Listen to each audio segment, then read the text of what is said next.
వందే మాత్రం. నేను మీ journalist Namata. Welcome to R political. Karnataka ప్రభుత్వంలో నాయకత్వ మార్పు అంశంపై మంగళవారం సుదీర్ఘ చర్చలు జరిపిన కాంగ్రెస్ అధిష్టానం ఎట్టకేలకు ముఖ్యమంత్రి సిద్ధరామయ్యను రాజీనామా చేయమని స్పష్టం చెప్పింది. ముఖ్యమంత్రి పదవికి రాజీనామా చేసి రాజ్యసభ ద్వారా ఢిల్లీకి మకాం మార్చాలని సిద్ధరామయ్యను కాంగ్రెస్ అధిష్టానం ఆదేశించినట్లు సమాచారం. జాతీయ స్థాయిలో ఆయనకు మరింత పెద్ద పాత్ర ఇస్తామని హామీ ఇచ్చినట్టుగా తెలుస్తోంది.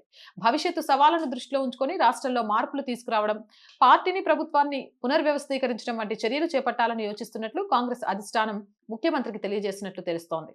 రాష్ట్ర పగ్గాలు చేపట్టేందుకు ఉప ముఖ్యమంత్రి డికే శివకుమార్ చాలా కాలంగా తెర వెనుక వేచి చూస్తున్నారు. ఏఐసీసీ కార్యాలయంలోని ఇందిరాభవన్ లో మంగళవారం విడతల వారీగా అధ్యక్షుడు ఖర్గే, అగ్రనేత రాహుల్ గాంధీ, పార్టీ ప్రధాన కార్యదర్శులు కేసీ వేణుగోపాల్, సుర్జేవాలాతో చర్చలు జరిపారు. నాయకత్వ మార్పు అనివార్యమని పార్టీ వర్గాలు చెబుతుండగా కాంగ్రెస్ అధికారికంగా సిద్ధరామయ్య మార్పుపై ఎటువంటి చర్చ జరగలేదని ప్రకటించడం గమనార్హం. దాదాపు 6 గంటలకు పైగా జరిగిన చర్చల అనంతరం కేసీ వేణుగోపాల్ విలేకరులతో మాట్లాడుతూ తమ చర్చలు రాజ్యసభ, కర్ణాటక శాసన మండలి ఎన్నికలకు మాత్రమే పరిమితమైనట్లు స్పష్టం చేశారు.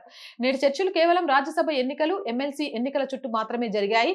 మీరు ఊహించినది నిజం కాదని వేణుగోపాల్ చెప్పారు. తొలుత రాజ్యసభ సీటు, ఆయన కుమారుడికి ఉప ముఖ్యమంత్రికి పదవి సహా పలు ఆఫర్లను అధిష్టానం ప్రతిపాదించిన సీఎం సీటు వీడేందుకు సిద్ధరామయ్య ససేమిరా అన్నట్లు తెలిసింది. తనకు హిందీ భాష రాదని, జాతీయ రాజకీయాలపై తనకు ఆసక్తి లేదని స్పష్టం చేసినట్లు చెప్తున్నారు. తన ఆప్తులతో చర్చించి చెప్తానని నిర్ణయాన్ని వాయిదా వేసినట్లు సమాచారం. అయితే ఎట్టి పరిస్థితుల్లోనూ సీఎం పదవి వదులుకోనని ఆయన వర్గం చెప్పినట్లు తెలుస్తోంది. ఇప్పటికీ కాంగ్రెస్ ఎమ్మెల్యేలలో అత్యధికులు సిద్ధరామయ్యకు మద్దతిస్తున్నట్లు సమాచారం. కర్ణాటకలోని కాంగ్రెస్ ఎమ్మెల్యేలలో అత్యధికులు మద్దతు సిద్ధరామయ్యకే ఉందని పార్టీ నాయకత్వానికి తెలుసు. అంతేకాకుండా ప్రస్తుతం కాంగ్రెస్ పార్టీ తరఫున ముఖ్యమంత్రిగా వ్యవహరిస్తున్న ఏకైక ఓబీసీ నాయకుడు ఆయనే.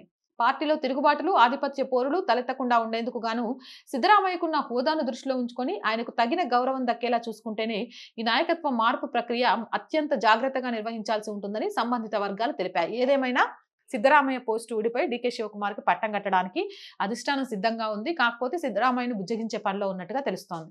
మీరేమంటున్నారు? ఆ మార్పు వల్ల కర్ణాటక ప్రజలకు ఏమైనా లాభం చేకూరుతుందా లేదా కామెంట్ సెక్షన్ లో పెట్టండి. మోర్ వీడియోస్ కోసం ఛానల్ వెంటనే సబ్స్క్రైబ్ చేయండి. అండ్ మోర్ వీడియోస్ కోసం our group of channels, our voice, our political, our Samskriti channels ని వెంటనే సబ్స్క్రైబ్ చేయండి. కంటెంట్ బాగుంది అనిపిస్తే లైక్ చేయండి, షేర్ చేయండి, మీ అభిప్రాయాన్ని కామెంట్ చేయండి. అండ్ ఆర్థికంగా ఆర్ వాయిస్ కి చేతగా నిలవండి. ఆర్థికంగా సపోర్ట్ ఇవ్వాలి అంటే సబ్స్క్రిప్షన్ పక్కనే జాయిన్ అనే బటన్ ఉంది. 1 to 5 లెవెల్స్ ఉన్నాయి. ఏదో ఒక లెవెల్లో సపోర్ట్ చేయండి. లేదా స్క్రీన్ మీద గూగుల్ పే, ఫోన్ పేతో పాటు అకౌంట్ డీటెయిల్స్ ఉన్నాయి. మీకు తోచిన సహాయాన్ని అందించండి. వ్యాపార ప్రకటనల కోసం 8328500576 నెంబర్ని సంప్రదించండి. జై హింద్, జై భారత్.